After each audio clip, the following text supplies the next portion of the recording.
नमस्कार. प्रत्येक पालकांना वाटतं की आपल्या मुलाचं भविष्य उज्ज्वल असावं, बरोबर?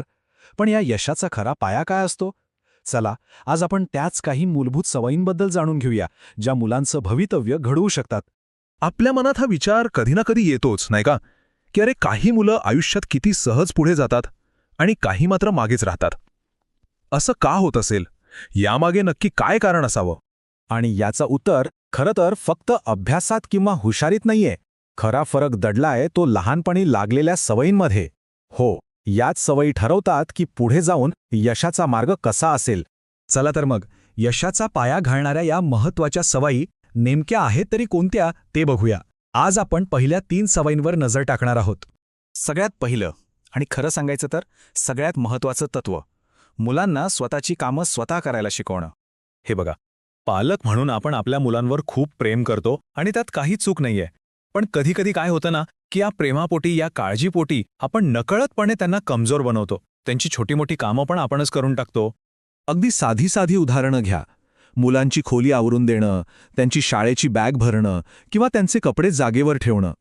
आता ही कामं आपल्याला लहान वाटतात, पण जर पालकच हे सगळं करत राहिले तर मुलांमध्ये ती स्वावलंबनाची भावना कधी येणार? आणि हे मला माहिती आहे की सुरुवातीला मुलं चुका करणारच, त्यांना कदाचित जास्त वेळही लागेल.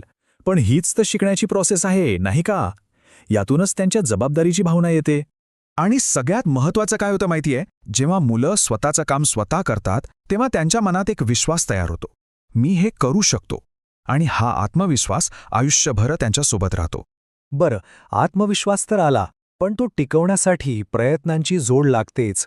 आणि हेच आहे आपलं दुसरं तत्त्व, प्रयत्नांचं महत्त्व. पालकांनी आपल्या मुलांना हे एक वाक्य नेहमी सांगावं.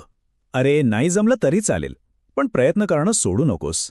यश मिळणं ही नंतरची गोष्ट आहे. प्रयत्न करत राहणं सगळ्यात महत्त्वाचं आहे. आजकाल आपण हे खूप बघतो नाही का, की एखादी गोष्ट थोडी जरी अवघड वाटली की मुलं लगेच हार मानतात. मला नाही जमत असं म्हणून प्रयत्नच सोडून देतात. सायकल शिकण्याचं उदाहरण डोळ्यासमोर आणा. सुरुवातीला सगळेच पडतात, पडावंच लागतं. पण विचार करा, जर पडल्यानंतर कोणी पुन्हा उठून प्रयत्नच केला नाही तर त्याला सायकल कधीच शिकता येईल का? नाही ना? त्यामुळे हे सूत्र एकदम सोपं आणि सरळ आहे. प्रयत्न करत राहिल्यामुळे हळूहळू प्रगती होते आणि हीच प्रगती शेवटी यशापर्यंत घेऊन जाते. आता बघा, प्रयत्न करताना चुका तर होणारच, हे अगदी स्वाभाविक आहे. पण त्या चुकांकडे आपण कसं बघतो यावर ठरतं की आपण पुढे जाणार की नाही. आणि हेच आहे आपलं तिसरं तत्त्व, चुकांमधून शिकण्याची कला. आपल्या समाजात ना एक मोठी गडबड आहे. मुलांनी काही चूक केली रे केली की आपण लगेच त्यांच्यावर रागवतो, ओरडतो. पण हा दृष्टिकोन खरं तर त्यांच्या वाढीसाठी खूप हानिकारक आहे. आपल्याला हे लक्षात घ्यायला हवं की चुका म्हणजे अपयश नाही. उलट चुका म्हणजे शिकण्याची एक जबरदस्त संधी आहे. प्रत्येक चूक आपल्याला काहीतरी नवीन शिकवून जाते. त्यामुळे पुढच्या वेळी मुलाकडून काही चूक झाली तर रागावण्याऐवजी त्याला शांतपणे विचारा, ठीक आहे चूक झाली, पण आता सांग पुढच्या वेळी हे टाळण्यासाठी तू काय वेगळं करशील? हा एक छोटासा प्रश्न आहे, पण यामुळे खूप मोठा फरक पडतो. मुलं घाबरण्याऐवजी विचार करायला लागतात. ते स्वतःच्या चुकांमधून शिकतात आणि जास्त जबाबदार बनतात. तर ही होती यशाचा पाया भक्कम करणारी पहिली 3 तत्त्व. पण थांबा, अजून 2 खूप महत्त्वाची तत्त्व बाकी आहेत. आतापर्यंत आपण ही 3 महत्त्वाची तत्वे बघितली. एकदम थोडक्यात सांगायचं झालं तर पहिलं म्हणजे मुलांना स्वावलंबी बनवा. दुसरं, त्यांना प्रयत्नांचं महत्त्व पटवून द्या. आणि तिसरं, चुकांकडे शिकण्याची संधी म्हणून बघा. पण लक्षात ठेवा, ही फक्त अर्धी गोष्ट झाली. अजून 2 अशी तत्त्व बाकी आहेत जी मुलांचं आयुष्य खरंच पूर्णपणे बदलून टाकू शकतात. मग कोणत्या आहेत त्या उरलेल्या 2 गोष्टी ज्या मुलांच्या भविष्याला एक नवी दिशा देऊ शकतात? मागच्या भागात आपण 3 पायाभूत सवयी बघितल्या होत्या. स्वतःची कामं स्वतः करणं, प्रयत्नांना महत्त्व देणं आणि चुका स्वीकारायला शिकणं. तर मग अशा कोणत्या आहेत त्या 2 पॉवरफुल सवयी ज्या मुलांच्या विचार करण्याच्या पद्धतीतच आयुष्यभरासाठी एक पॉझिटिव्ह बदल घडवू शकतात? चला जाणून घेऊया. ओके, तर सुरुवात करूया आपल्या 4थ्या सवयीपासून. ही सवय आहे तुलना करण्याबद्दल. पण थांबा, जशी आपण नेहमी करतो तशी नाही. ही आहे योग्य तुलना करण्याची सवय. हे वाक्य ऐकल्यासारखं वाटतंय का? तो बघ, शर्माजींचा मुलगा किती छान करतोय. हो ना, मुलांना मोटिवेट करायच्या नादात ना पालक नकळतपणे ही एक मोठी चूक करून बसतात. दुसऱ्या मुलाला बघून लगेच आपल्या मुलाशी त्याची तुलना करतात. पण ह्याचा परिणाम काय होतो माहितीये? अशा कंपॅरिझनमुळे मुलांचा कॉन्फिडन्स अक्षरशः तुटतो. आणि यामागचं कारण खूप सोपं आहे. प्रत्येक मूल वेगळं आहे, प्रत्येकाचा शिकण्याचा स्पीड वेगळा असतो, क्षमता वेगळी असते, टॅलेंट वेगळं असतं. मग बरोबर पद्धत काय आहे?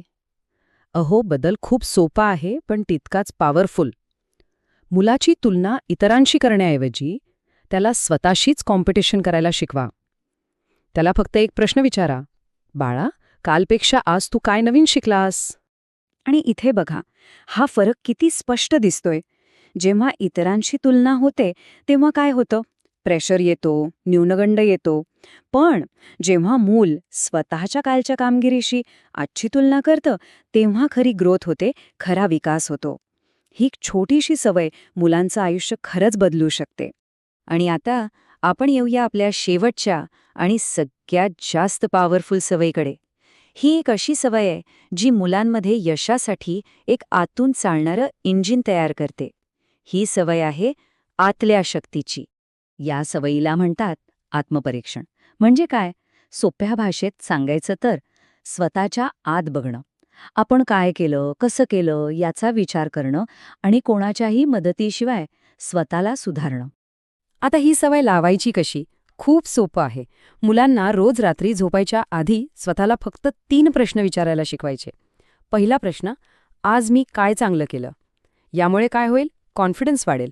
दुसरा, आज मी कुठे कमी पडलो? यातून स्वतःबद्दल जागरूकता येईल. आणि तिसरा, सगळ्यात महत्त्वाचा, उद्या मी यात काय सुधारणा करू शकतो? याने भविष्याकडे बघण्याचा एक पॉझिटिव्ह दृष्टिकोन मिळतो. आणि बघा, आपलं अंतिम ध्येय हेच आहे, बरोबर? जे मूल हे आत्मपरीक्षण करायला शिकतं ना, त्याला बाहेरून कोणाच्याही मोटिवेशनची गरजच पडत नाही. ते स्वतःच्या प्रगतीचं इंजिन बनतं आणि आयुष्यभर स्वतःला सुधारत राहतं. तर आपण आत्तापर्यंत एकूण 5 सवयींबद्दल बोललो. ह्या सगळ्याला एकत्र करून बघूया. या सगळ्या सवयींचा मुलांच्या भविष्यावर नक्की काय परिणाम होतो? तर या आहेत त्या 5 महत्त्वाच्या सवयी. स्वतःची कामं करणं, प्रयत्न करणं, चूक स्वीकारणं, तुलना फक्त स्वतःशी करणं आणि आत्मपरीक्षण. हे फक्त काही सुटे सल्ले नाहीत. ही एक कंप्लीट फ्रेमवर्क आहे जी एका मजबूत, सेल्फ मोटिवेटेड आणि यशस्वी व्यक्तीला घडवते. आणि यातला सगळ्यात महत्त्वाचा मुद्दा काय आहे?